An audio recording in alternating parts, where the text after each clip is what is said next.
Hello and welcome to E by Gore. Damien here with Tris, and we're back for another movie. Oh, yes. And what have we got this time, Damo?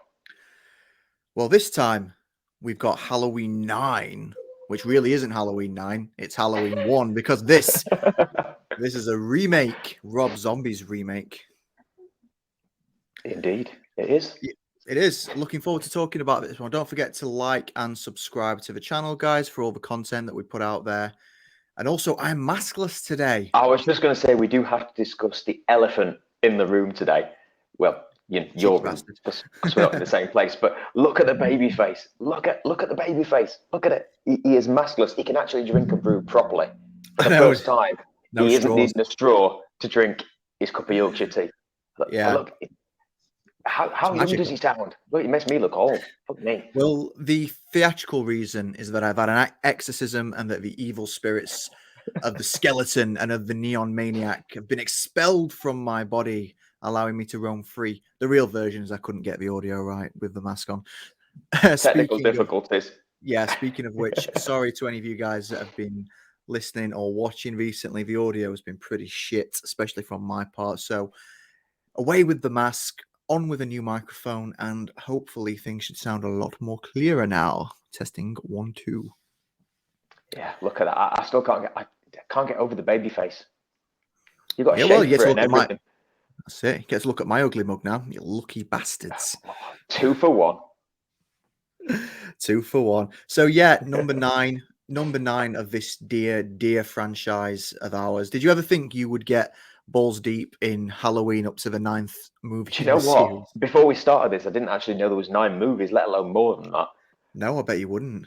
12 today. We are balls deep in this right now. We are.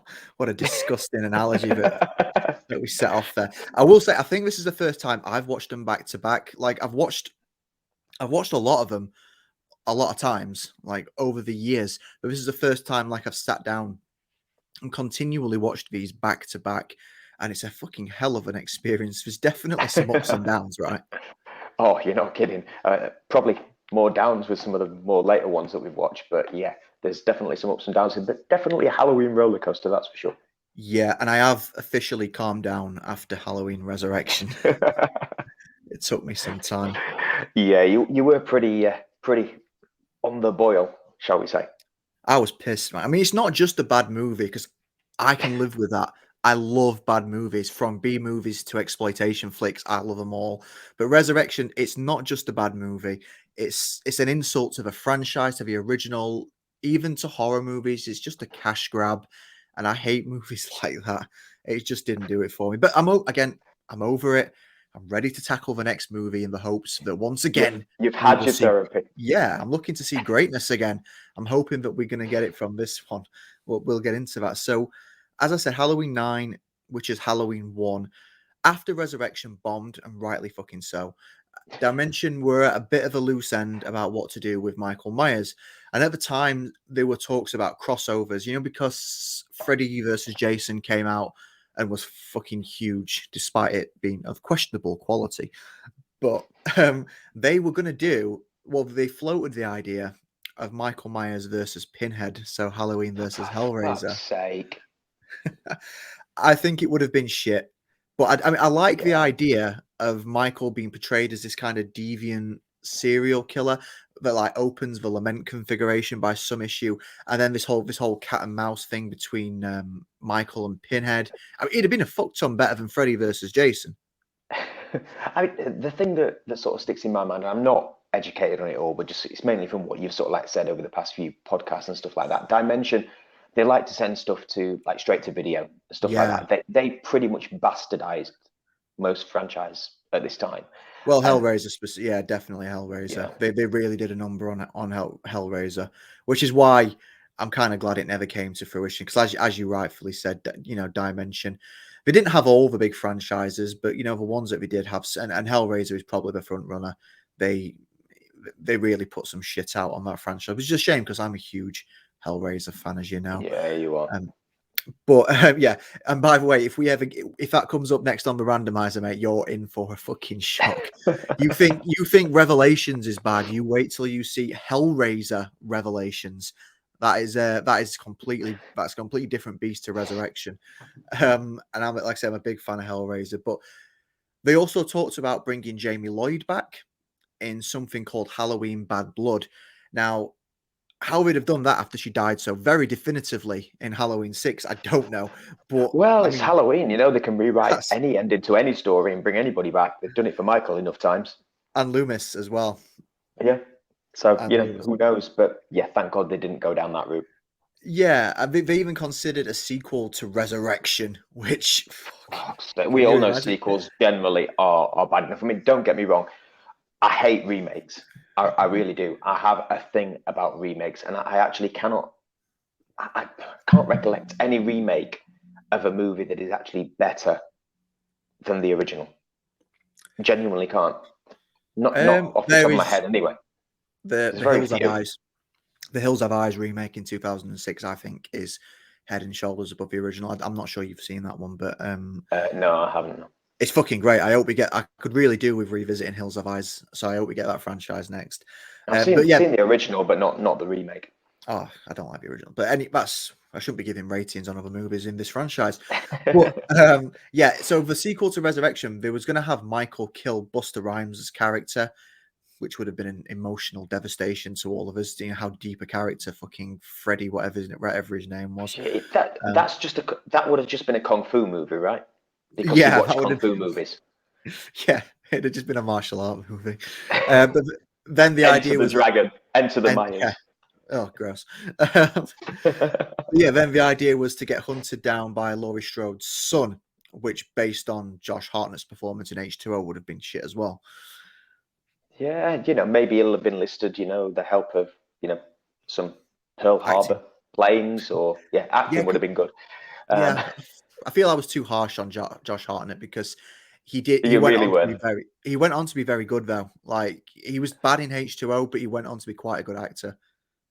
Yeah, in some of the other stuff that he did, but I know it was like a first film and stuff like that, but he was terrible. He was just very stiff. He was awful. Yeah, very, very, very poor. But such as, he's gone on to do some really good stuff. So, some really big movies as well. So credit to him for, clawing himself horror style out of that steeping shit pile of acting that he did. Good for you, Josh Hartnett. Good for you, Josh Hartnett. You have our endorsement for winning at life. I'm sure he is.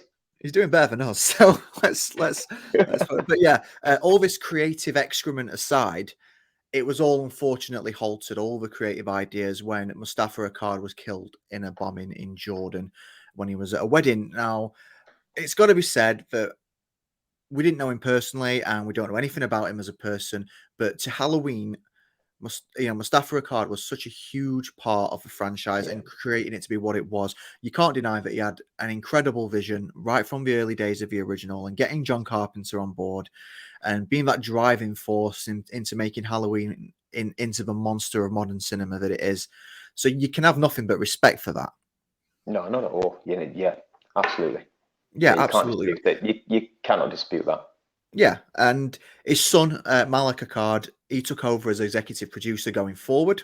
So it's nice that there's it in the family. Yeah, I like that there's some lineage in there. It's nice. It kind of, I like seeing the Akkad name. Keeps the pedigree. It does, yeah. And he wanted to do something different when he came on board. And holy fuck, did he succeed? Because firstly, he got Rob Zombie to direct. I mean, so I wanted to ask you, Tris, what do you know about Rob Zombie, or Robert Zombie as his mother calls him? Sunday name.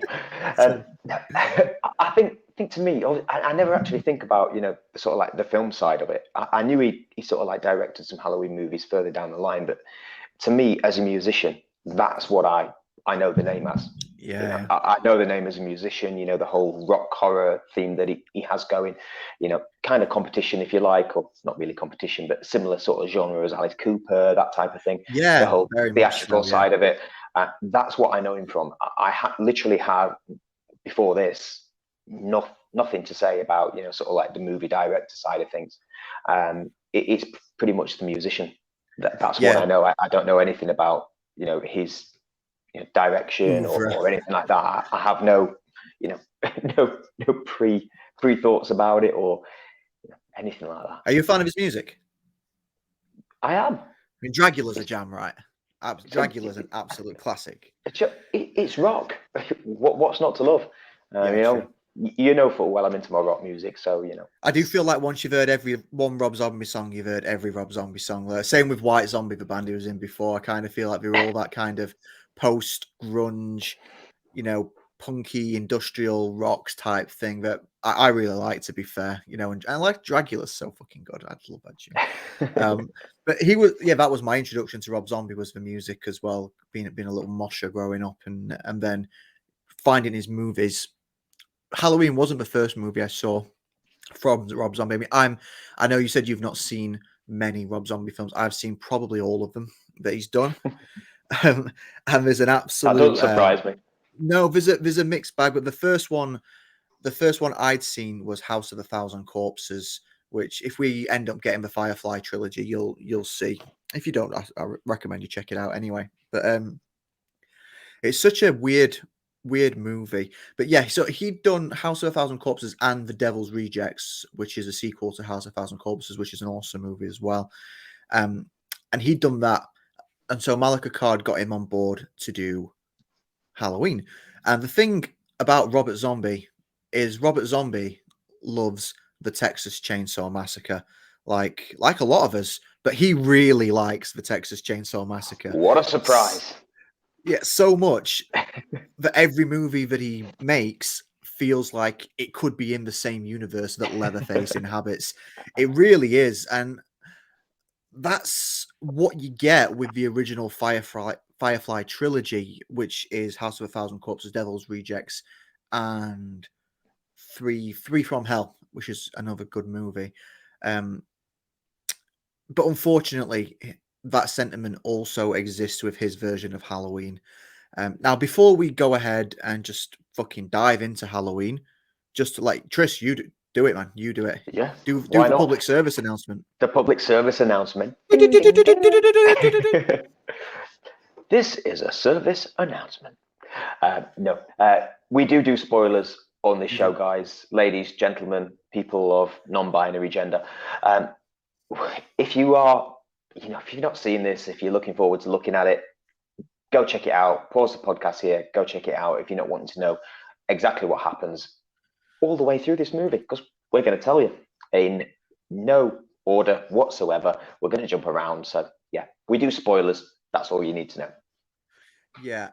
So I think it's important to say, and I think it's fair to say, that this movie is a million fucking miles away from the original John Carpenter classic. Like his movie is all about the boogeyman slowly stalking young teens for reasons unknown. Would you say that's fair? I say that's a fair assumption.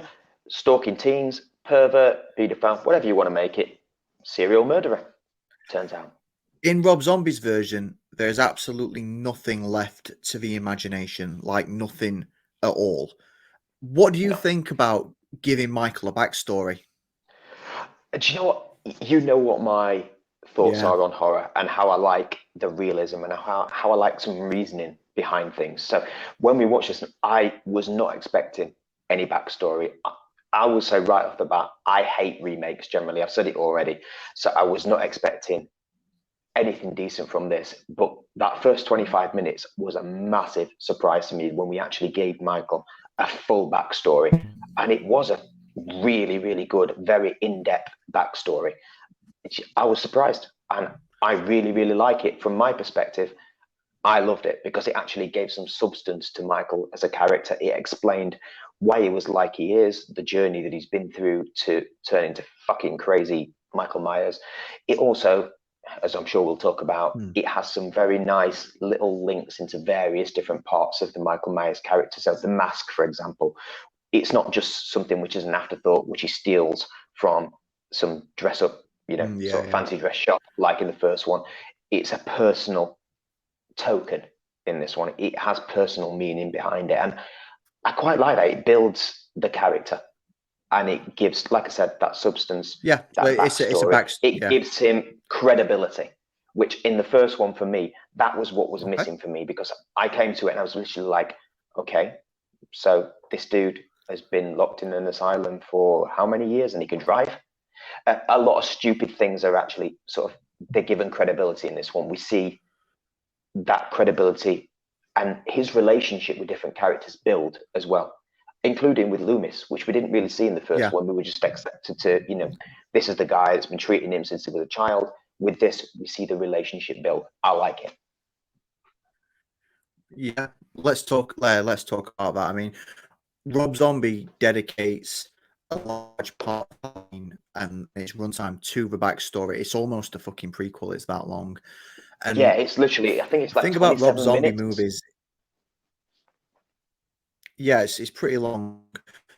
Rob Zombie tends to throw out the worst possible characters.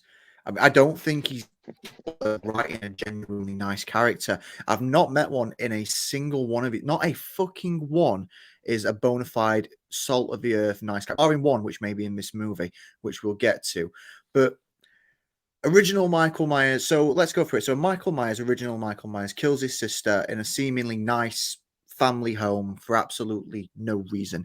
And a lot of people love that because it's like, why? And it creates that sort of boogeyman mythos. A lot of people dislike this movie for that same reason. I don't know what side. I don't mind it. But in this one, he's from a broken home. His stepdad is a vile shithead deadbeat loser, but he's a blueprint for a Rob Zombie character. As you see more Rob Zombie movies as you go through your journey, you will see that this is a blueprint for how he is. It doesn't work. He threatens his girlfriend constantly. He's homophobic about Michael. He even pervs on his girlfriend's teenage daughter in front of her. Yeah, he's an absolute shitbag. Yeah, and he's from the deep south of USA, from Texas, presumably. He's gross. But if somebody asked me to explain to them what a Rob Zombie movie is, I would just say, go look at this character. That's a Rob Zombie movie. Like he says, when he's checking out the Judith Myers, he says she's got a nice little dumper. What a fucking disgust. It's literally, it's like trailer park trash in it. It's like saying you've got a nice arse, but I acknowledge that you shit out of it as well. It's so fucking grim. Like, have you ever said she's got a nice dump? No, you don't want to think about stuff like that. So we've got the dick bag. I did once, stepdad. You know, like see a guy, you know, driving down the road. He had a great dumper truck. Yeah, I'm sure he did. Yeah. Not. So we've got the asshole stepdad, the bitch sister, because she just comes down and she doesn't want to eat eggs because of her chicken abortions, and she just seems to have one setting, which is full on angry. And then little baby Michael Myers, who we meet for the very. And what is he doing when we first meet Michael Myers? Which one? What's who doing? The little baby or? No, Michael told Michael when we our first introduction to Michael Myers in this movie. He's sink. He's scalping the shit out of his pet rat. Exactly. Yeah. Absolutely. That's kind of a straight for the jugular, isn't it? Because like I say, it's very gory. It's intimating right. Yeah, it's intimating right at the start. This kid's got some issues. And I love how calm he is afterwards as well. Yeah, I love how calm he is afterwards as well. He's like, yeah, my pet rat died. Had to clean him up. Fucking blood all over his hands, scalped the shit out of it. He just died. Yeah, you killed it, dude. Typical excuse of a teenager. That's a very Texas Chainsaw Massacre sentiment as well. Like that kind of thing would just go hand in hand with any Texas Chainsaw Massacre movie. And of course, we meet Sherry Moon Zombie, this time playing Michael Myers' mum and local stripper. Yeah. And again, you've not seen many Rob Zombie movies. You will not know that if you're watching a Rob Zombie movie, you're watching a Sherry Moon Zombie movie because he has a star in every single movie that he's ever done. That's straight. Every single movie he's ever done, she stars. He puts his wife in literally everything he does. And it's a major bone of contention with a lot of people and horror movie fans because they say she's not so great of an actress. And nearly every movie that he does, it's a competition to see just how naked he can get her, which is really weird. I don't really mind too much. I think she's fine. I think she's fine as an actress. I think she's actually pretty decent. She's pretty decent in this one. having not known that before, obviously doing a little bit of research on the cast and stuff like that, I wouldn't have known. She's not out of place, so I've got no issues with She's the all right fact in that it's most of this. those, and I think that like he obviously loves his wife, and they're doing what they love together. So I don't think there's anything that wrong in putting. I mean, Mike Flanagan does the same with his wife, albeit she is an excellent actress. But yeah, I don't see any issue. But a lot of people don't like that Sherry Moon Zombie is in does. But she's awesome in House of a Thousand Corpses. One of the major reasons I went back to that movie as a young teen. She's very Oh naked yeah, for most of it. whack away, Damo, whack away. Not anymore. But when I was a teenager, I crushed on her very hard. Michael also collects dead cats seemingly because he gets pulled up at school after he's caught fighting with the bullies. See, every character's an asshole. Like Oh the yeah, bullies in are this, assholes. The head teacher's yeah, like an asshole. oh yeah, absolutely. In this movie, everything is dysfunctional. It is classic textbook tortured kid. He's bullied at school. He's got a horrific home environment as well. His mum's a stripper. She's a bit of a whore. His dad's a ratbag, drunk, lech, I'm not pervert. sure she's a bit of a whore. I wouldn't say that. Maybe not, but maybe that was a bit. Just because you're a too stripper harsh, doesn't make you a whore. That's true. That's true. I apologise to all of the strippers out there. Sorry, Damo. I know I'm crushing on your Friday night, pastime when you go out there and let it all hang loose for the ladies. We're not all whores, honey. But yeah, it's he typical gets bullied sort by of these pricks, don't dysfunctional. he? Yeah. Yeah, it's pretty dysfunctional, isn't it? It's pretty textbook. It is trouble pretty. Kid. It's really. She might not be a whore, but she is a really bad parent because, like, they pull this dead cat out of a bag, and she's like, "So he found a cat?" And then they're like, "Well, yeah." I mean, if that were my kid, if I'd been pulled into school, my daughter had found a dead cat, stuck it in a plastic bag, and put it in a school bag, she'd be fucking grounded. I wouldn't be defending her. I'd taken pictures of it. Yeah, exactly. Oh, yeah. I'm not a massive cat fan. Don't get me wrong. I'm not a massive cat fan. Don't get me wrong. I'm a dog fan. But hey ho, it's still a bit wrong.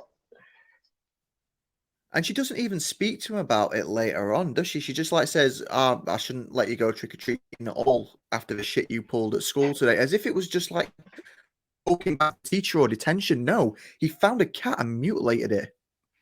It's a bit like you threw a water balloon at your teacher, grounded. No, none of that. Ridiculous. We on the way home from school, he tracks down the bully and brutally beats the shit out of him. And in his first murder, absolutely, which is a good kill. It is. And do you know what? This is the thing that I do take a little bit of issue with when it comes to this backstory, is the fact that this kill, and probably some of the other ones after that as well, in this whole building the character and turning him into the monster that he becomes, the kills are justified in some way. There is motive, and you can appreciate the motive. I was bullied as a kid. I can't say, oh, I never thought about kicking the fuck out of my bully with a spade or whatever it was that he had. There's some justification, some poetic justice in that kill, and some of the others as well. There's justification, and that's a bit. No, you're absolutely right. That's absolutely, yeah. That's exactly. I've got down on my notes here. Like, even though Michael has mutilated a rat, collected a dead cat, said fuck you to the principal, killed a young bully, he's still the most likable character in this movie so far, by a long way. Oh, yeah, absolutely, yeah. Everybody else is pictured as the bad guy, or bad lady. We have to be open and honest. But yeah, there's a lot of justification in this early part of building the character, and I'm not sure I like that. I like the fact that they're building a backstory, but they're starting to, we're starting to feel sorry for him in the fact that he's got a shitty life, he's got a shitty backstory, and he's turning into this person that's seeking some revenge. That's the downfall for me. Absolutely. So it's murder night now. It's Halloween. Mommy's got to go work. and big sister needs to go get some teenage fucking done, so refuses to take Michael trick-or-treating. So he goes by himself in his shitty little like dollar store clown costume, gets like some Do you know really what? bad. That clown mask, though. That clown What mask. about it? Well, I'm quite freaked out by happy clowns. Oh I'm not yeah, scared to admit they freak me out a little bit. That is, to me, is more scary than the Myers mask. yeah, but you're Genuinely, it's weird. creepy. I am a bit weird. It's not. I'm not. I'm not scared by creepy clowns. They don't freak me out at all. But happy clowns, they should not be that happy. Okay, yeah. Well, I mean, he eats his shitty candy, and then dickhead stepdad gets he gets pissed up and falls asleep on the chair. So Michael As wraps they him do. up, as they all do. I mean, I've fallen asleep on the chair, pissed up many a time. Luckily, nobody's ever tied me up with duct tape. But fucking duct tape though, how good is duct tape? There's nothing that this cannot do. Fixes cables, drum skins. Can we just correct it right here? Duct tape, that's an American thing. Over here, mate, in Yorkshire, it's gaffer tape. Yeah, that's true. And there is nothing But I'm better than trying. gaffer tape. You literally can't buy it in a supermarket without the cashier looking at you and going, the fuck you going to do with that? Especially if you put it on like the conveyor belt with a rope. They are not down with that. Yeah. Who would be down with that? I've done it many a time. I'm just climbing. It's general DIY stuff. Oh yeah, of course. So it fixes cables, fixes drum skins, holds your deadbeat stepdad in place while she slit his throat. And the throat slitting is great. I enjoy it. That's the only through the eye holes kill that we get, because Yeah. you get, you see Michael through it, done, and it's cold. It's also the very first kill that I feel is very, very Michael Myers-esque. It's cold. It's remorseless. He looks like he knows what he's doing. I know he killed the kid earlier on in the day, but he's quite emotional during that kill, isn't he? Whereas in this one, he's got no expression on his face, really, has he? He's just cold and slits his throat, and there he's done. He's gone. He's dead. Yeah, that first one, it was pure emotion. It was pure, retribution for what had been happening. It was in the moment. This one was premeditated. He strapped him up with gaffer tape, and he did a pretty good job, to be fair. He can come and strap down our wires when we do a gig. Perfect. That's a good point, actually. But also the effects were pretty good. The gore effects were, you can tell the moving times, the ability and the effects that they can actually come off now. The actual skin coming apart side of things, it was very different from the primitive effects of the original one. It was nice premeditated kill. I can't fault it. It was good. Yeah, you got to see everything, like you said, through the eye holes. Enough time to appreciate the actual, the effect of the slicing of the throat, and also Michael's reaction, like you said, cold, no emotion, premeditated, pure, just evil. Exactly. And then Judith's boyfriend, in the first movie, kind of goes for a whole love him and leave him, goes up, bangs Judith, and then runs straight out, and we don't really see him. In this one, though, he does what most blokes do after they've had a session with the missus, and he goes down to make a sandwich. And why not? Very, very, very equality as well, because he's not asked Judith to make it as well. Or he hasn't. She's told him to go fuck himself. But yeah, he's gone to make a sandwich, and then Michael picks up the baseball bat, which is again a really gory kill, like all the kills in this movie. Best gore in the franchise by far. Oh yeah, he literally fucks the shit out of him with a baseball bat, and you can see it coming as well. The whole scene of him behind, and you just know what's coming. The fact that he actually came down the stairs and didn't look at the fact that the dad was literally gaffer taped to anything. He had only one thing on his mind: food. Yeah, exactly. Yeah, exactly. Yeah, it's very realistic. And then I suppose we've got the iconic slash Myers, and this is a really big difference to the original kill, because bear in mind that the original Halloween starts from around here, where Michael kills Judith. Now in this one, he goes, he picks up the mask, which Judith's boyfriend, the original Shatner, the Shatner mask, Michael Myers mask, was something that Judith's boyfriend had brought with him as his Halloween mask, which is, again, I know you quite like that, don't you? Because it feels a bit more organic to find the mask there rather than to randomly break into a joke shop like in the original. Yeah, I mean, I'm not sure I like how it comes about. I like the fact that there's a personal connection to him later on, in the fact that he goes It back feels to, random and though, that's doesn't why it? yeah. But it does feel a little bit random that, Jesus Christ, the boyfriend just brings this random mask, and that's all. I mean, I don't know any of the history behind the mask. I've not been that, you know, infused to actually look it up. But yeah, No. it's a little bit weird. But there is one thing which I want to ask. And did you notice the T-shirt that he was wearing? Was it a Kiss t-shirt? It was a Kiss T-shirt, and I know about your love of Kiss. You love Kiss. Is there Well, not something I only need the to be a Kiss little bit worried about, t-shirt, and I need to the tell your missus about? she knows I love Kiss. We've been to see Kiss 2 or 3 times together. But the intro song to the entire movie is "God of Thunder" by Kiss. Like, Yeah. it's not the Halloween thing. It's fucking do do do do do do, big tune. Yeah, But it's a yeah, nice nod. also this one's it's a great sound. I know you said to me when earlier on you were saying it's a really great soundtrack to this movie. Again, night and day from the original. Oh yeah, absolutely. And I think a lot of this sort of like this first part is very night and day from that original, isn't it? I mean, there's nothing better than him using the boyfriend's head as a pinata. He goes for it. Good stuff. Yeah, Nice gore and after as well. the very nice score. And in this movie, the kill of Judith is very weird because Michael gets really creepy and starts stroking her while she's naked, which is a bit weird. And so she wakes up and starts Yeah. slapping him. And then he stabs the shit out of her. He starts slashing at her. She doesn't die right away. She crawls around a Oh bit, no, bleeding and she screaming. like walks out, doesn't she? Like whole zombie like, and like, it's like time for the kill, but she's trying to escape, and he's not going to have that. He's not going to have it. No, he's not. He doesn't have it one bit. And he catches up to her and just slices the hell out of her. But they do let us know that the baby lives. A little baby. I can't remember what her name was. Was it Hope or something like that? I mean, it's very obvious. We Um, all know at this stage that it's going to be Laurie Strode because this movie yeah, follows the canon, like Halloween 2, that Laurie Strode is Michael's sister. But it's but brutal. it also shows it is yeah, but it also shows that human side to him as well, doesn't it? That he's quite down.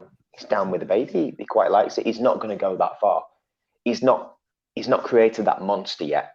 He is not that overarching monster. He's not the Michael Myers we know, the character, the Yeah, mass good for murderer. you, He Michael. You has didn't some, kill a has some baby. yeah. Well done. He didn't kill a baby. Well done. I know it's frowned upon, but you know what I mean. I think it's more than frowned upon. But fucking. But yeah, it's brutal, it's nasty, and it's a million miles away from the original. It's also like like you say, half an hour or so into the movie, and we're only just getting to to where the first movie started, and Yeah. then there's this whole scene of Sherry Moon Zombie stripping to "Love Hurts" by Nazareth, which is a great song. Which Great song. it's a great song, but is that a song to strip to? Really? I mean, I'm not an expert. I'm not a connoisseur of strip clubs, but that's such a depressing song. Like, Don't lie. Don't lie. You must have frequented some spearmint rhinos in your time. genuinely not, absolutely not. But I don't. Even if I did, like, I wouldn't be expecting "Love Hurts" by. I mean, maybe that's why it's so fucking empty. Maybe because you're actually from Sheffield and Yorkshire, you are just used to the full Monty, and that's what you Yeah, imagine mate. as strip songs. You can leave your hat on. Do do do do do do. Hot stuff. Oh yeah. We better stop singing songs before we get pulled by copyright on YouTube. Yeah. We see, but yeah, Michael is committed to the sanitarium pretty quickly. We see like news footage and stuff like that, which is pretty cool. I like the way that transitions, and we see Yeah. a lot of what goes off. Malcolm McDowell. I mean, we had a chat about this early doors. Malcolm Yeah. McDowell is an absolutely inspired casting for Loomis. He's a million miles away from Donald Pleasance. He's so different, but he's got just as much gravitas as Donald Pleasance has. He's got that presence. Yeah, I mean, in the early stages when we actually see him sort of meeting Michael and stuff like that, he's a bit of a rock star, walks in with the glasses. He's a With bit of a stupid hair. Lothario sort of character with his long hair, and it almost seems when you first see that image of him, you think, what the fuck's going on here? Yeah, Who yeah. the hell is this dude? And then it becomes quite apparent that it's Loomis, and he's a child psychologist, and yeah, good character. And I like the fact that we actually see him building his relationship with Michael over a period of time. We get backstory to Loomis as well, and where that relationship came from. And we get loads really of time, don't we? We get loads of time with Michael being interviewed by Loomis, and Sherry Moon Zombie visits as well. Well, probably Mum as he calls her, but to me, it's just Sherry Moon Zombie. But yeah, it's all about building that character for Michael, how he transitions into that monster that he becomes. And I really do like that backstory with him and Loomis and that relationship and that trust element that they build and how that starts to break down. Yeah, I like that too. Yeah, I absolutely agree with that because, like I said, I'm not as hard for the original. I mean, I do enjoy the original movie a whole lot. I do, but I don't consider it to be one of the greatest movies ever. So, getting that backstory between him and Loomis, especially when it's with Malcolm McDowell giving such a great performance as Loomis, it really adds a lot to the movie for me as well. And Michael, like you say, he does start to break down. He starts getting obsessed by masks, which is a really nice touch to the movie, I think. Very nice touch. Yeah. Yeah. And also the fact as well that we start to see the fact that at first we're seeing two personalities. So we're seeing the monster side of it, but we're also seeing the Michael that he has no thought process about what's actually happened. Yeah, he doesn't remember it, does he? He's still a kid. But then we also start to see this monster creeping in, and exactly like you said, that obsession with masks starting to grow, where he starts to hide behind the manifestations that he creates, and I think it's with the mask. That deeper character. Yeah, I think the idea with the mask is that on some level, he knows that it's monstrous to do what he's doing, but when he wears the mask, that's almost like a surrogate, or like he's disassociating himself. Like a lot of serial killers. It's a protection.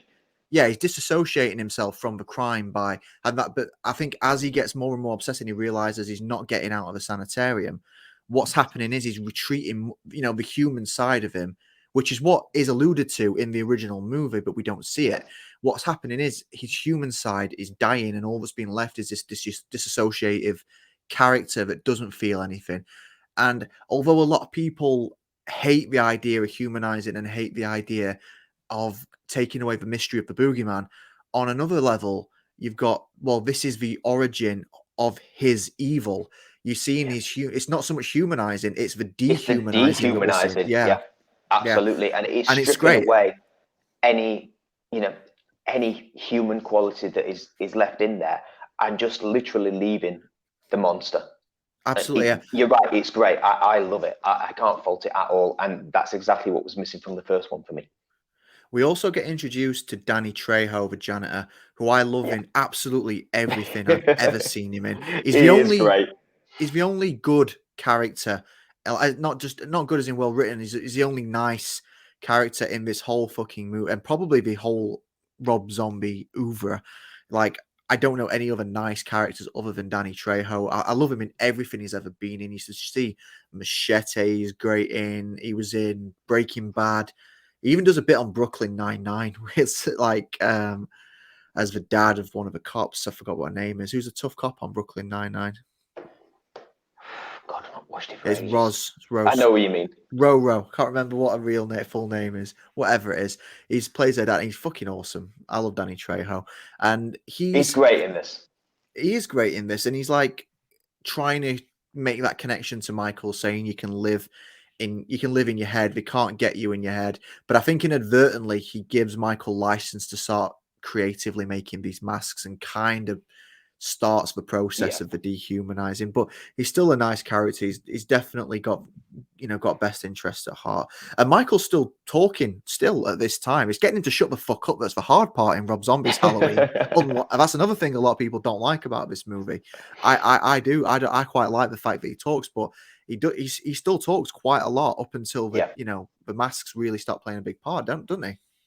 I think it's up until, isn't it, the point where he actually, one of the first stupid things that we actually see in this movie is where Loomis literally leaves him with the nurse.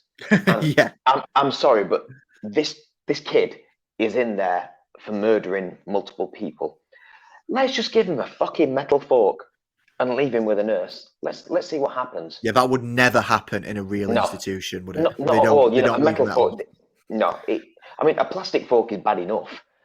You can still do pretty much damage with that, but a metal fork, You know, I'm almost surprised they didn't actually leave, you know, the chef's knife on his plate for him to make it a little bit more effective. But that was the first point in this where I just thought, and you know what I'm like, and I've said it multiple times, for picking out these really stupid things that genuinely in reality wouldn't actually happen. That was the first one actually having this. Everything before that was, it was believable, it was authentic. There was no part of it where you thought, that wouldn't happen. There's no chance of that happen. But you know, a metal fork, and then he literally stabs the shit out of the nurse, and he has a good go. Yeah. Big shout out to the nurse as well. That's Sybil fucking Danning, she was in a ton of old school B movies from like the 70s and the 80s, like Roger Corman flicks and stuff like that. She's an absolute legend in her own right. And you get legends like this peppered through this movie, which is such a great thing to see. But so yeah, like you say, stabs her in the neck. Fucking later on, Sherry Moon Zombie shoots herself in the head because she can't take what he's done, and she leaves the baby all alone. And then we skip forward 15 years. Literally 15 years, and then we see Thor. We see. Yeah, holy fuck, does he Thor grow up? What the fuck are they feeding him in there? It's an asylum. I mean, you imagine peas pudding and Savoys, you know, like Oliver, not fucking protein shakes and chuffing literally 15 years of gym class. If you're expecting the shape to be the way he was in the original or in H2O, you're deeply mistaken. He is a shape, but it's like a mountain. Stack. Yeah, he's literally a stack shape, and it's actually Tyler Money, isn't it, that plays it? Tyler Mane, yeah. He's a wrestler, if I remember rightly. Ex-pro wrestler, ex-pro wrestler. I think, if I remember rightly, the only thing I know him from is like Sabretooth from X-Men. I never watched the X-Men movies, but I do. Yeah, I know he's a big part of that. Yeah, I think he's also in Troy as well, but I can't actually place the character that he plays in that. But yeah, God, he's a mountain. Michael Myers in this as an adult is. He's scary. Far more physically intimidating than Michael Norm. Dare I say, he probably reminds people a little bit more like Leatherface from the Texas Chainsaw Massacre. Yeah, so seeing as though we love Texas Chainsaw, I'm not trying to drop hints so much, but we know he loves Texas Chainsaw Massacre. Loomis pretty much gives up on him. He's been taken off Michael's case, and he's on a book tour now, selling. Sells his soul to the publisher. Yeah, again, because this is a Rob Zombie movie, we can't have Loomis being too much of a decent guy. He's got to be a dickhead and go out. And generally, he's got to be a bit of a bastard. Bit of a bastard, absolutely. But he's cut his hair, and he looks far more like the Silver Fox type guy that he's been for all these years. I mean, I've seen Malcolm McDowell in so many stuff, even in like really low budget that's been made on a shoestring. He will literally do anything for 50 quid, that bloke. And what the hell happened in 15 years, though, to go from, like full on Lothario, good hair, to that full he's still a very good-looking older man. He's a very handsome older man. Handsome older man. Yeah. He's a Scouser, Is he really? Yeah, he's a very broad Scouser. If he is, I need to find out if it's a blue or a red, because if it's a red, I am not going to give him any compliments, anything further in this podcast. If he's a blue, however, fucking love the guy. I didn't check actually. I know he's a Scouser, but I didn't check where his football allegiances lie, which is usually one of the first things I do. Either of us do, to be fair. Absolutely. But yeah, it's been a few minutes since the last kill, so we need to crack on. Rob Zombie brings in some lovely characters, as he does. A janitor and his mate who are racist to Danny Trejo, which is a no-no. You don't fuck with Danny Trejo. He's an absolute fucking institution. Watch Machete. You don't fuck with that character. But as well as being racist, they're also rapists. Yeah, this was a bit of an uncomfortable part for me. Very uncomfortable for a Halloween movie. Yeah, it was intended to be that way, but the whole rape scene where they enter, they literally take this new female inmate who is at her most vulnerable. Yeah. And they march her into Michael's room. And the way that they play with him in that respect, and we see quite a lot in this scene. It's very unusual for a Halloween movie. Very brutal. It goes on too long, I find, the rape scene. Yeah, and a little bit too graphic for me in terms of a slasher. It's a whole other avenue that. But again, it gives justification for what happens afterwards. And exactly, still an anti-hero at this point. Yeah, anybody, in the right mind, any decent human being would do exactly what Michael, especially with his strength and his physical size, when he literally, there's a lot of slamming going on. But also, you saying that you like your realism. I mean, talk to me about realism, because why would they drag? I mean, even if they were rapists, why would they drag it into this hulking monster of a man, psycho's man cell to do it? Why would they do that? It doesn't make any sense. No, it doesn't, especially knowing the size of him. But then again, up until this point, we've just seen a few. I mean, we're assuming that between him being a child and the last, sort of kill with a nurse, he's been a pretty good boy. He's been kind of catatonic, hasn't he? Yeah, and he's not spoken for 15 years. He's pretty much into himself, keeps himself to himself, just paints his mask on. Fuck me, so many masks. But still, you don't poke the bear. Yeah, don't poke the bear with, a rape. It's not going to work. Yeah, don't poke the bear with put that on a t-shirt. Don't poke the bear with a rape. We will be selling t-shirts from next week, ladies and gents. I will not be wearing that. You can wear that one. But yeah, I tell you get what I mean. I do. Yeah. Yeah, and it definitely what he does and the way that he flips out about that, he's still very much a hero. He's literally, he's flipped out for the right reasons. He's literally gone crap crazy on these guys because they're taunting him. But not only that, they've just fucking raped this poor girl. Yeah. And at this point, I have absolutely no issue with anything that he's done. It's the next part I take issue with. Well, to be fair, just before we get into that, I do want to say there are two versions of this movie. There is the theatrical cut and there is the unrated version.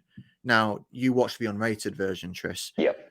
The theatrical cut, which I have seen, is very similar. I mean, there's 11 minutes of extra footage in the unrated, but it's mainly dialogue and extended scenes. But the major difference is in this scene here, because we had to reshoot because this didn't do well with test audiences. So in the theatrical cut, he doesn't escape by this way. He escapes. He's in chains and he's been escorted by 4 police officers because they're transferring him on Halloween because it's Halloween and it's Michael. And he escapes and he just brutally murders 4 or 5 of these police officers. We get a really nice cameo from Bill Moseley, aka Chop Top from Texas Chainsaw Massacre 2. And it was also in the Firefly trilogy as well. But it's really brutal. And I like both.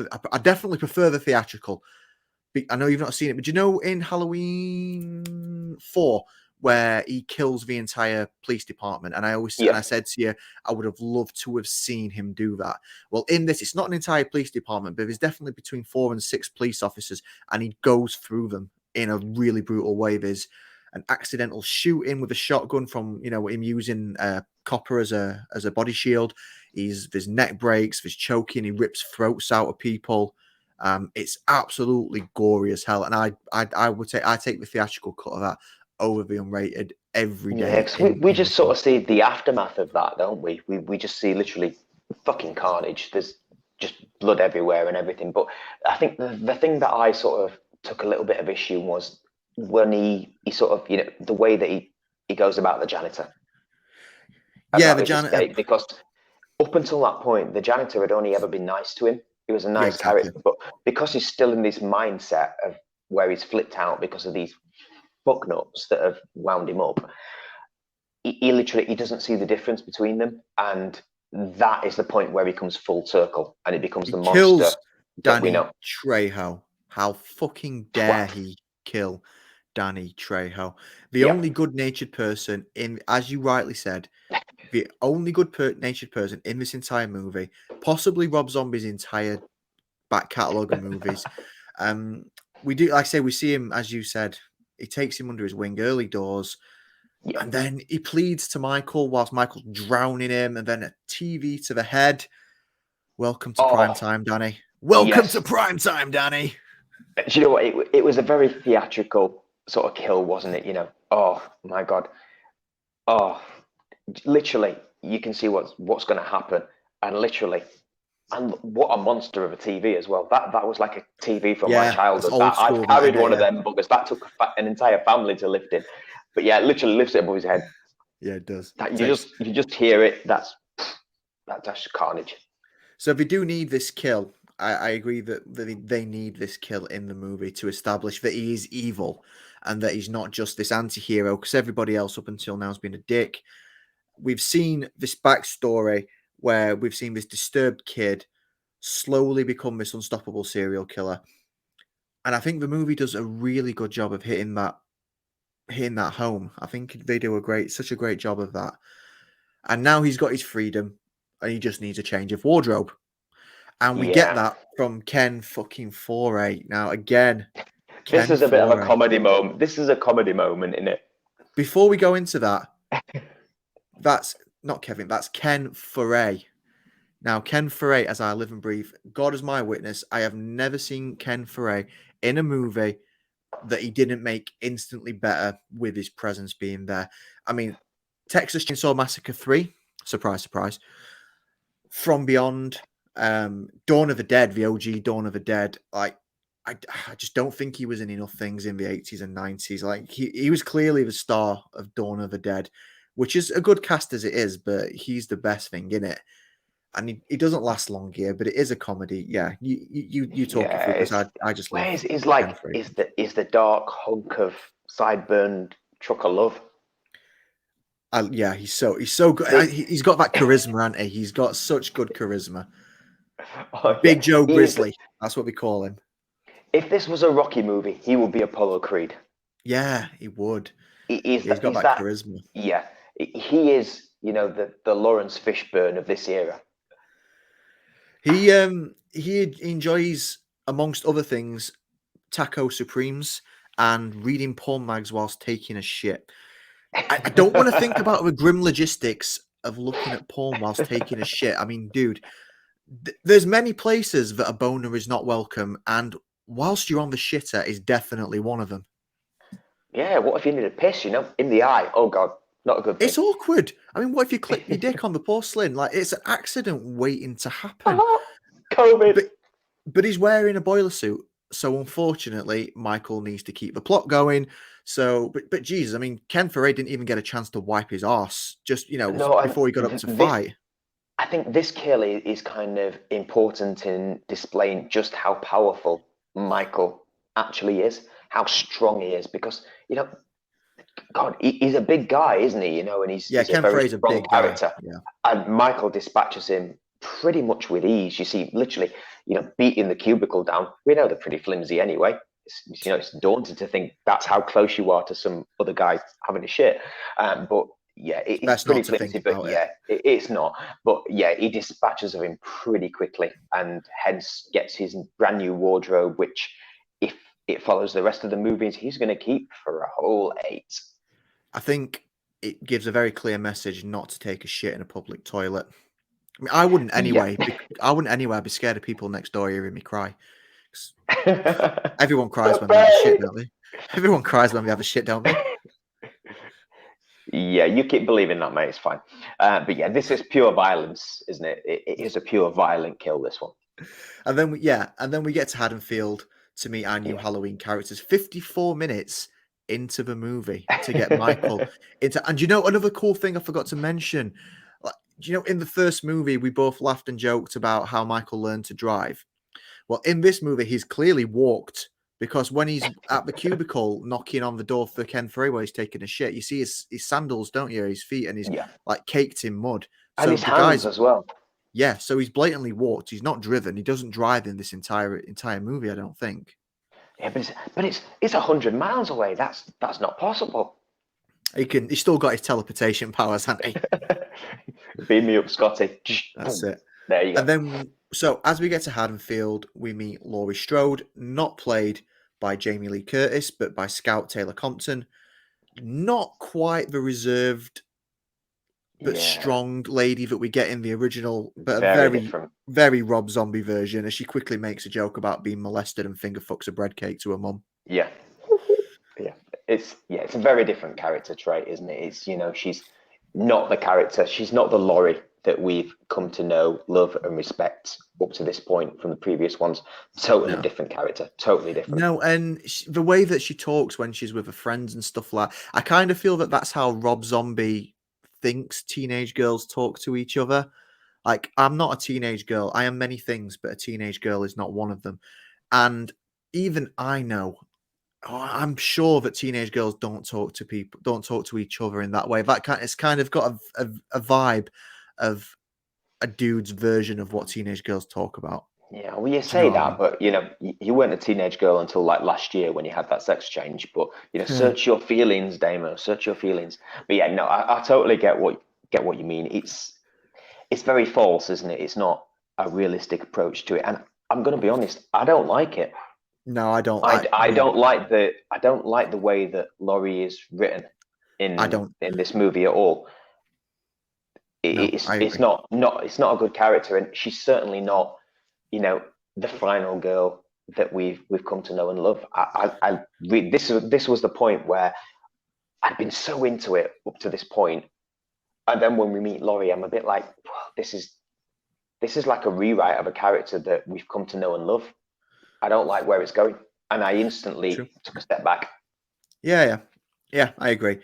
But Michael goes back to his house to grab his mask and his knife, which is somehow being buried under the floorboards, despite a massive Conveniently, despite a conveniently massive stored. police search going on. None of them seem to have checked his childhood home. I mean, the guy just escaped from a sanitarium. You'd have think one of them had done a drive-by of the old Myers place, but no one's done that. The mask is phenomenal, though. Like, hands down, the best mask since the Hands OG. down, the best match. I like the fact that it's been time, so it has that decay, that old factor about Yeah, it. It makes it more authentic. It adds time and character to it, and yeah, I have to be honest, I really, really like that. Hands down, best mask that we've seen so far. yeah. Put some mileage on there, don't they? And then we get the Oh yeah, Halloween theme kick in, which is decidedly lacking in this movie. Not that it's a bad thing. Rob Zombie, like I said, he throws some Kiss, some Nazareth, some Rush. I'm a big fan of the soundtrack to this, much like you are.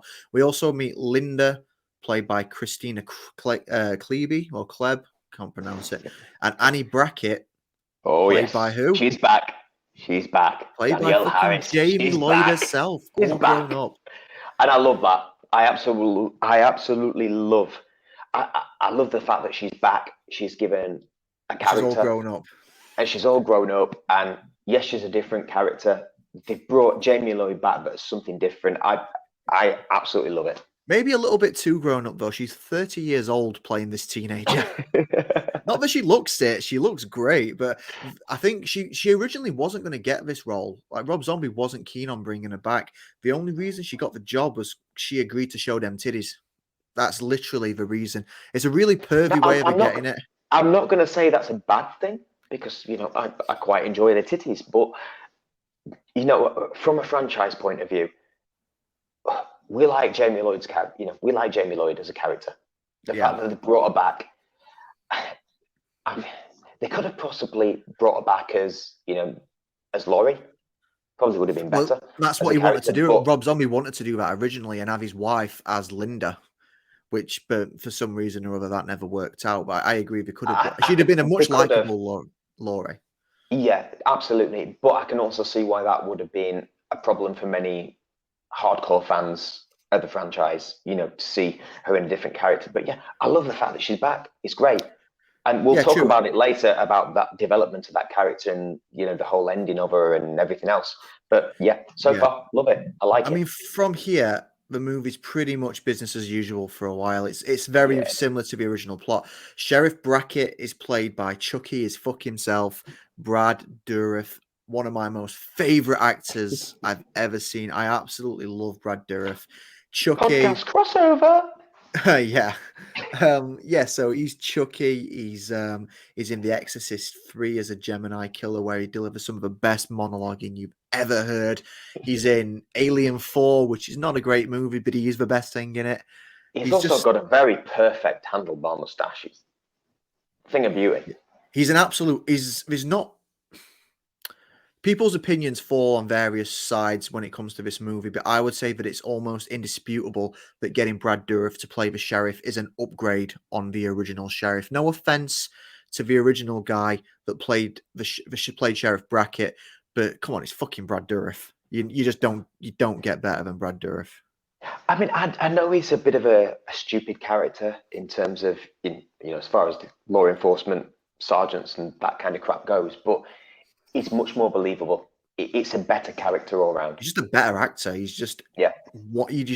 Even though his characters, he doesn't get a lot of time to flex his muscles in, his acting muscles in this movie. But he just adds some. I mean, it could just be that he's Brad Dourif, and I've got a crazy man crush on him because I love his acting and love Child's Play and all that. But I just feel that naturally everything he does is done with more conviction and a better quality style to him. I mean, to be fair, he gets more screen time than the original Sheriff does to an extent, or he gets more meaningful lines. But we do get some good cameos in this movie as well. So we get Clint Howard, who is the ice cream man, Ron Howard's brother. He plays a small role as the steward at the hospital. We get Sid Haig, my lord and savior, Captain Spaulding from the Firefly trilogy. Oh, and fucking Dee Wallace, Laurie's mom, massive staple of 80s horror. And it's such a joy to see Dee Wallace. You don't see her in enough things these days, but she's so fucking good. And then there's kind of minor differences in this from the original movie. So like Linda and fuckboy Bob, they decide to bone down at the Myers house instead of some random people's. I think that makes more sense. I think that, think back to when you were a teenager, like when you had a girlfriend, or even if you just wanted to fucking, go and smoke or have a few drinks. If there was an abandoned area to go to, you just went there. What you wouldn't do was go to some random people's house and go fuck in their bed. Like that's too risky. But if there was an abandoned house, like it makes more sense for them to go there as teenagers.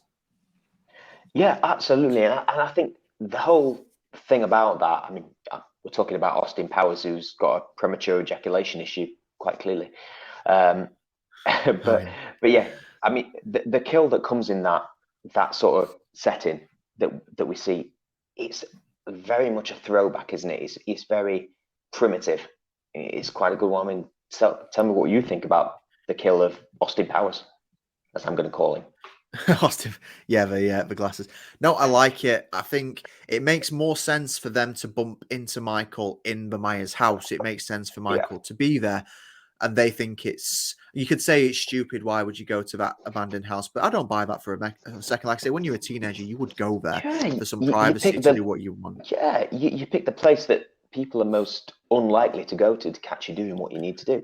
Exactly, and it's an iconic kill. With Bob, it's slightly different than the last one because he puts the sheet over him, and then Michael tackles him. It's really quick. It's kind of a jump scare, and then pins him to the wall with the knife. It's the icon. That's one of the very few bits of fan service that Rob Zombie gives us in this movie, where he pins him to the wall. It's still every bit as silly as the first movie. Like, there's no possible way the knife could hold up a full-grown man. But it's that nostalgia, and there's very, very little of it in this movie. Thankfully, there's very little of it in this movie as well, because a lot of remakes tend to just throw loads of nostalgia at you in a way of just taking money off you. But this one, Rob Zombie doesn't really implement a lot of nostalgia tactics in this movie, but that one I think works really well. Yeah, there's also a little bit of crossover, isn't there? There's little bit of the original Halloween 2 that creeps into this movie as well. Such as? Unless I'm really wrong, and I was watching a different movie, but like the gravestone thing from the cemetery, was that not in Halloween? That's the original. No, that's the original. Is it the original? That's where, in the first one, although it's not made such a big deal, but when Loomis gets to the cemetery, he meets the graveyard guy, and the grave. Oh, damn, kids! It's Michael that's took it. I know I'd seen it in one of the other movies, but I couldn't really remember, and I just thought, seemed to recall it was sort of like the second one, but yeah, maybe I was definitely wrong on that one, but yeah. So he kills Bob, and then Linda still gets choked out, but it's way more brutal and a lot more nudity. Oh yeah, literally strangled the shit out of the trespassing bitch. Yeah, he does. It's pretty brutal. Like the majority of this movie, and then Laurie's parents get a lot more screen time in this movie too. I mean, it's fucking Dee Wallace, so she deserves it. But it's not that much more because the dad gets slashed to fuck, and poor old Dee Wallace gets her neck snapped when Michael gets there and misses Laurie by seconds. I mean, Dee Wallace deserves a bit better than that. Probably, yeah. I think you're right. We also see Loomis gets his gun. Oh, his 6 reel gun. Yeah, talk me through So this. we literally see him buying. I mean, bearing in mind this is 2007. You know, you're expecting a little bit better than the 6 reel gun, but it's authentic. It's authentic Loomis. And as soon as you got that, I was thinking, at some point, that iconic line is coming 6 times. Never comes. Spoilers. It never Disappointment. comes. No, it does. Disappointment. Yeah. We get 3 times. It's not quite the same, is it? Although it's definitely an upgrade in this choice of weapon. I mean, it's a fucking 357 Magnum, no background checks or anything. So it's a hell of a No, gun. old school, but good. Not that I know anything about guns, but I've researched it, and apparently that's quite a powerful gun. I mean, it's no Dirty Harry's 44 Magnum, but it's probably No, up but there. it is Roger from Lethal Weapon. Yeah. Is it? Same gun. Yeah. Is that his gun? I Very much iconic. love me some Lethal Weapon. It sticks to the storyline pretty well from here, except for the brutality. So Annie and Paul, we do meet Paul this time because we never meet him in the original movie, but he gets attacked by Michael in a really, really brutal attack, possibly one of the most brutal parts of the movie. Paul gets stabbed, which is sort of part of the course, and then Annie gets chased topless through the house before being beaten and dragged off. Now, this is the scene that Danielle Harris got the movie by agreeing to do. Apparently, she wanted to do it as well because she came up as like a Disney child, and then obviously did the kiddie stuff and was known as a child actress. So she wanted to take this opportunity to say, I can do something different. And I know a lot of people think it's quite weird to see Danielle Harris like talking dirty and boobs out and all that stuff. I saw this film first before I saw the 4, 5, and 6, so it's not weird for me because I'm a male and was crazy in love with her when I first saw this movie in 2007. So I saw her as a grown woman before I saw her as a kid. So it's not as weird for me. But I know a lot of people find it quite weird to see Danielle Harris like this. I'm not sure how it is for you because obviously you saw this. You saw her as a kid first. Yeah, I mean, I've sort of seen these in order. It's not really an issue for me, to be honest, because she's playing a different character, so I don't really see her as as Jamie Lloyd. She is literally she's Annie. But one thing I do like about this particular movie is they in the other ones they gave Danielle Harris a bit of a disservice with the really shitty writing. With this one, she is. If it had been the original, she'd have been dispatched relatively quickly. In this one, they don't do that. They show her the respect that she actually deserves as an actress, and sort of they don't kill her. They keep her alive. They use her as a pawn, and I like that. Yeah, she acts well as well. It must have been a really challenging scene to do. Like sort of half naked and screaming and being slashed up and stuff like that. It looked like a hard scene to do. And to be fair, she acts rings around Scout Taylor Compton, who does Laurie Strode. Yeah, absolutely. Yeah, brilliant actress. She's really, really good performance, which we've said about the other ones when she was younger. So she was a very convincing character, and she does another good job in this one as well. But she's not quite let down in this one like she was in the previous ones with the poor writing. No, true. Loomis struggles to get people to listen to his bullshit in this movie. In the original, all the Donald Pleasance movies, everybody just does as he says without question. He literally clicks his fingers and everybody's hypnotized. It's like they feel sorry for him. They're like, "We need to kill Michael," and they're like, "Oh, it's just Loomis. Okay. Just do what he says. He falls asleep eventually. Just leave him. Just do what he says. It's fine." But this time, like Sheriff Brackett fucking hates him because he wrote the book and made all the money off of Haddonfield and Michael Myers and all that sort of stuff. So he thinks he's a dick. And because it's a Rob Zombie movie, of course, he is a dick because he's conniving and all this stuff and that.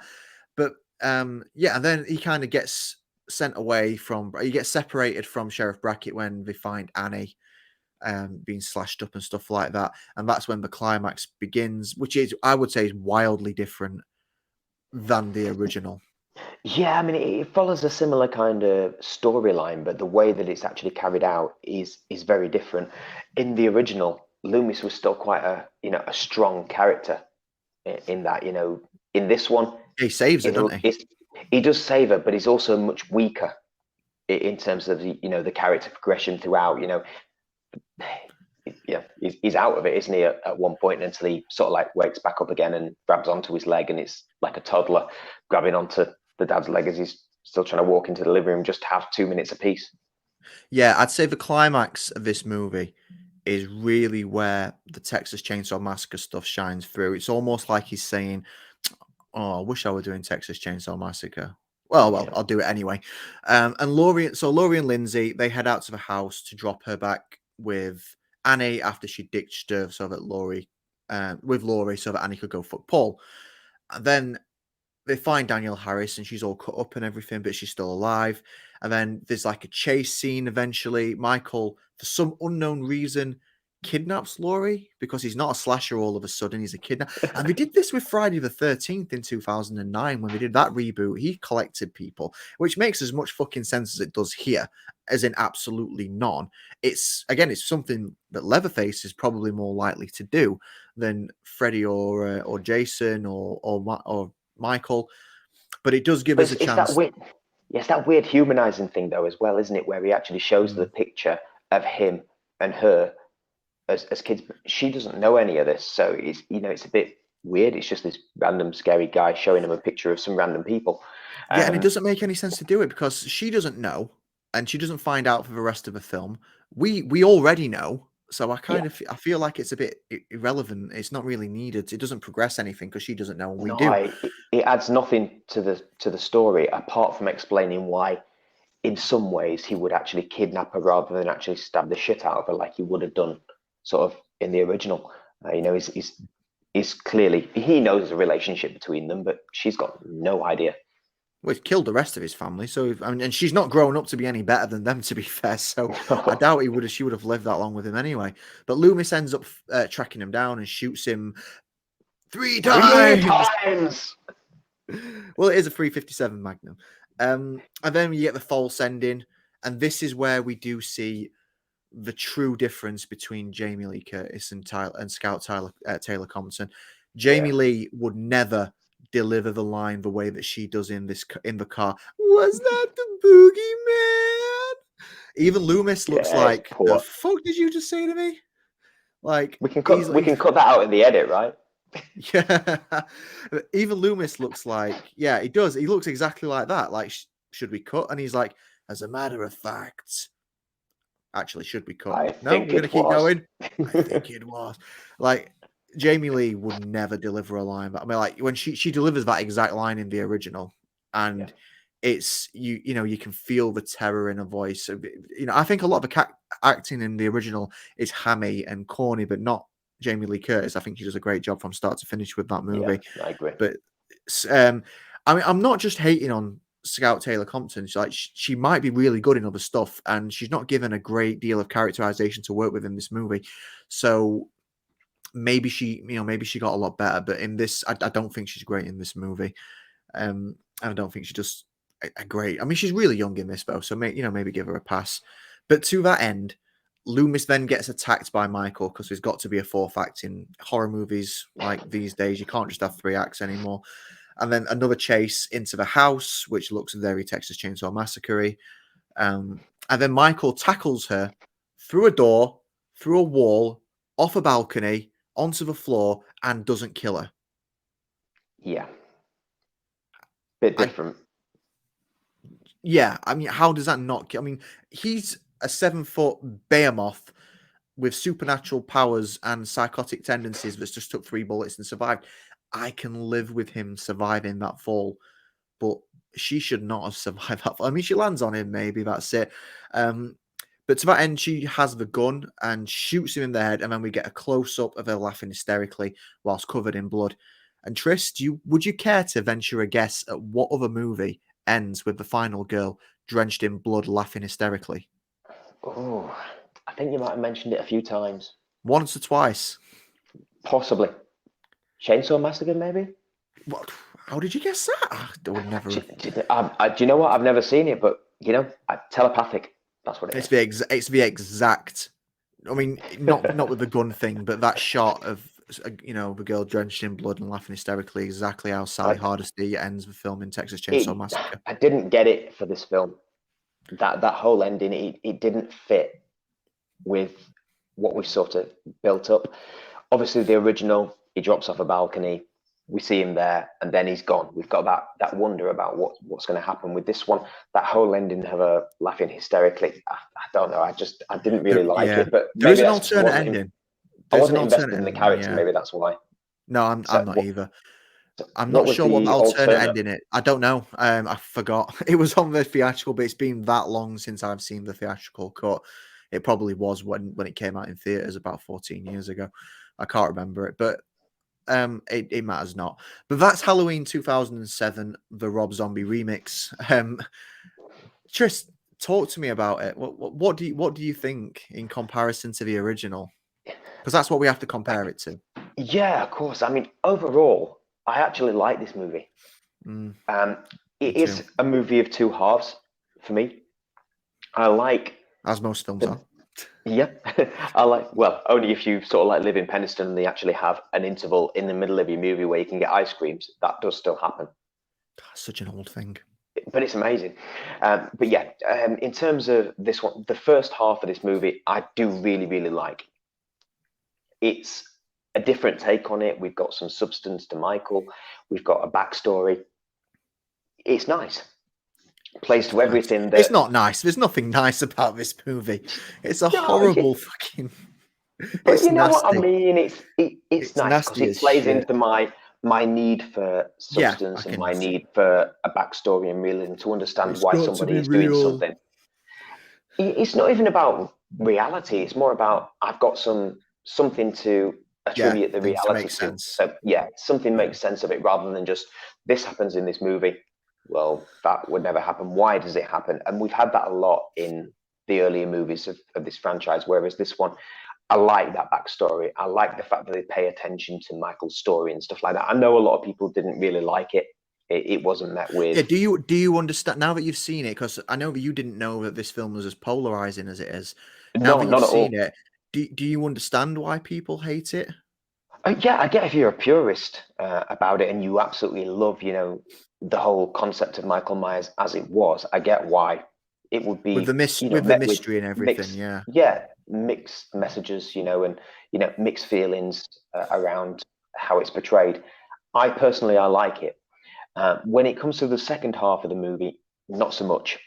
And I think the second half, it pays a lot of attention to the way that the first one does. There's a lot of poor writing, a lot of poor casting in terms of Laurie. She's not a great character in this one. So it is literally two halves. I'm not set on the ending as much as I was on the first one. I liked the ending of the first one in the fact that there was the mystery there. There was and I know that polarizing thing with the mystery, but at the end of the first one, we saw the demise of Michael, but then he was gone. That you knew there was something to follow. There was potentially more to come. With this one, the ending of the hysterical laughing and stuff just didn't fit for me. Overall, decent movie. Did enjoy it. It held my attention. So I guess I've got to give it a rating, haven't I? Go for it. Yeah, I'm a bit torn on this one. So I'm going to give it quite a positive one. I'm going to give it another, like the last one, a 7 out of 10 because it was watchable. I quite enjoyed it. Good. Yeah. I really like this movie. A lot of people do shit on this movie, and I don't really know why. I know you say purists might want it, but would anybody really have wanted a shot-for-shot remake of the original movie in 2007 with all that corny stuff? Would it have worked? No, it wouldn't. Not even close. I think that's why I was pleasantly surprised by it, because I was expecting, knowing it was a remake, I was expecting this to be shit. I was expecting this to be the Jackie Chan Karate Kid, where it's just nothing, or the Creed movies after the Rocky, which are just slightly differential remakes. They're great films in themselves, but they're not Rocky, are they? And that's sort of what I was expecting with this one. I was not expecting it to be as good as it was. It was a pleasant surprise for me. Cool. So my final thoughts on this one. John Carpenter told Rob Zombie to make this his own when he found out that Rob Zombie was remaking his movie, and he did. I mean, he didn't quite make it his own. He made it into the Texas Chainsaw Massacre. But I love the Texas Chainsaw Massacre. The Texas Chainsaw Massacre is in my top 2 horror movies of all time, so it's not that really big of a deal for me. And the thing about Rob Zombie is he's a huge horror fan, like fucking huge. It seeps into every pore of his life, his image, his music, his movies, even his fucking name. As if he didn't realize, Zombie is not his birth name. So he's a horror fan, and this is a love letter to the horror genre for horror fans. He didn't want to do some basic shot by shot wank fest like the Psycho remake or Poltergeist. He wanted to do something different. So we get the gore. We get a lot more gore than any previous Halloween movie in the franchise, and the kills were far less corny. We lost a lot of the suspense, not all of it, but it was replaced with unrelenting brutality, which was very welcome. There's a lot of old school horror actors in this movie that really made me mark out. Like when I saw Ken Foray and Bill Moseley in the theatrical version, Dee Wallace and Sid Hagen, even Udo Kier has a really small cameo in it, and a bunch of others. It's fan service, but it's not fan service in the way that some remakes do, where they just suffocate you in nostalgia to get as much money as they can. Rob Zombie's Halloween, there's very little nostalgia or fan service. And like I say, I know some hate this movie because it's so different than the original. It takes a lot away from the mystery of Michael Myers, and it leaves nothing to the imagination. There's an hour of backstory, and we see Michael talking a whole lot. Some love it, some hate it. I quite like it. I don't hold the original in as higher esteem as a lot of other people do. I think the original is a damn good slasher movie, but not an all-time great. It's not even the best John Carpenter horror movie for me. There's at least two better John Carpenter horror movies in The Thing and In the Mouth of Madness, which will be a controversial statement. But it's a great movie. But to say that this movie is perfect, but that's not to say this movie is perfect or even better than the original. I find Rob Zombie attempts to write character. I find that any Rob Zombie attempt to write characters absolutely laughable. Almost every character he's ever written is a piece of shit. It's Firefly trilogy. It works because it's its own self-contained universe. It's almost got Tarantino vibes to it. But in Halloween, it blurs the lines a little bit too much. Up until Michael kills Danny Trejo, he's the hero of the movie. Yeah. Everyone he's killed, you feel like you mentioned it way early in the review. You feel like every character up until that point deserves it. The stepdad, the sister, the rapists. It doesn't do a great job of convincing me that he is evil, just disturbed. And what they did with Laurie and Annie, in the original, they're cheeky, but you can clearly see that they're good kids and they're good-natured. That's why you root for Laurie throughout the entire movie. The Laurie Strode in this movie, I didn't give two shits if she survived or not. She was an arsehole. She called people retards, and she's crass and just all-round unlikable. And I'm not saying that's a trait of the actress. It's a trait of the fucking writing. I found Worst final girl so far. Yeah, I found myself liking Annie way more, but that was only because I love Danielle Harris and I think she's a great actress. And I think that is what holds this movie back from greatness. It's got brutality, it's got good backstory, and for the most part, the movie feels really fresh. But the characters are just such dicks that I never really fear for them, and more often than not, I'm rooting for Michael just to kill them. But that being said, I watch this movie probably about as much as I do the original. It's got everything you could want from a fresh take on Halloween.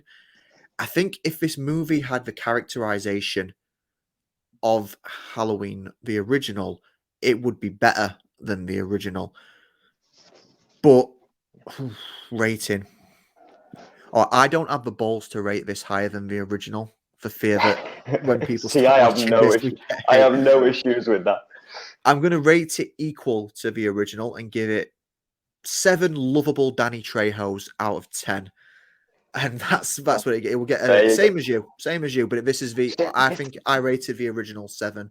I would give this. We are into new territory here because we have agreed far too much on this franchise. And I think, as we said in the last episode of the podcast, we pretty much disagree on pretty much everything in life in most cases, but especially when it comes to horror movies. But when it comes to this franchise, we've agreed way too much, and especially on this one as well. There's so much that we've agreed on, very little that we've actually argued about. I think it's going to take some. Bring on the randomizer. Yeah, it's bring going on to the take some low randomizer. budget franchises for us to really start disagreeing on stuff. Just before we go, I am going to show this because I've had a few people on the comments on the podcast on the YouTube channel asking to show it. So I've been speaking relentlessly about the Halloween box set, Blu-ray box set that I owned and watched. This is the Halloween box set featuring the first 8. It's a thing of absolute beauty. It doesn't contain Rob Zombie's. I almost wasn't sure this was actually a real thing. Is this the Exactly. Italian one? This is the Italian. This is the Italian. As you can see, that's all in Italian there. And I might start doing some little product reviews at some point, but these are the cool little posters you get with it. So that's obviously Halloween 3. These are all in English, the posters. That's the original. So this contains the first 8 Halloween movies and also the producer's cut of Halloween 6. It's got tons of extras. Everything plays in English. The only disappointing part of the entire box set is the book that it includes at the end, which is over here. It's a great book with loads of information, but it is all in Italian. So unfortunately, it's a great. See, I'm just too lazy to literally get up and take a disc out and put it back. It's so primitive. It's not primitive. It's the way it should be, man. There's nothing more satisfying. Like you guys can't tell from watching it on here, but this is really a thing of beauty. It's made well. It's quality. The box feels nice. It's presented well. The posters with it, and this is just one of my many box sets that I own, and Blu-rays and all this sort of stuff. This is literally a time of Italians taking over the British, because in a time where an Italian has won the Great British Bake Off. God, I shouldn't have admitted that I actually watched that a few weeks ago, should I? But I haven't watched it. Now your Italian box set is stealing the show once again. I love Italy. I actually love Italy, mate. Ever since we went to Rome years ago, it's been one of my favorite places. But I love Italian horror. I love Italian food. I have a great Italian box set of Halloween. Now we're just agreeing again, because it's one of my favorite countries. I love Italian food. I love Italy. I've spent so much time there. So do you know what? Let's just give it up for Damo's Italian Halloween Blu-ray box set. I would recommend it to anyone as well. If you're looking to upgrade your Halloween collection up to a box set, or maybe from DVD to, or maybe just looking to start your own collection, I would definitely recommend that. There's this one, or there is the Scream Factory release, which is only in America, so you would need a multi-region Blu-ray player to play them, which is why I didn't get it, because I'm too tight to pay for a multi-region Blu-ray player. But the European releases do play on normal Blu-ray players, so I would recommend it to anyone. But for anybody actually watching this in 2021, yes, we are talking about Blu-ray. You know, the thing from like 2005. We are advocating that over your, on-demand platforms that you. Well, they're still making them, and you tell me right now where you can get all the Halloween streaming for free legally. I'll tell you where, on my Blu-ray player, because it ain't on Netflix. Yeah, can I dial into that and stream it legally? No. There you go. No, but you couldn't. You couldn't watch it at all right now for free. You watched it. No. In a very different way to what you meant to. Legally. Perfectly legally. Yeah, true. But no, I like collecting. It's one of my big hobbies. No, you like to have the physical copies, don't you? Which a lot of hardcore horror fans will properly get. For me, this is my new venture into horror. I'm not quite there with grabbing them and keeping them and replaying them and loving them and pausing them. I know that's what I do with my porn collection, but that's a different story. That's a whole other podcast.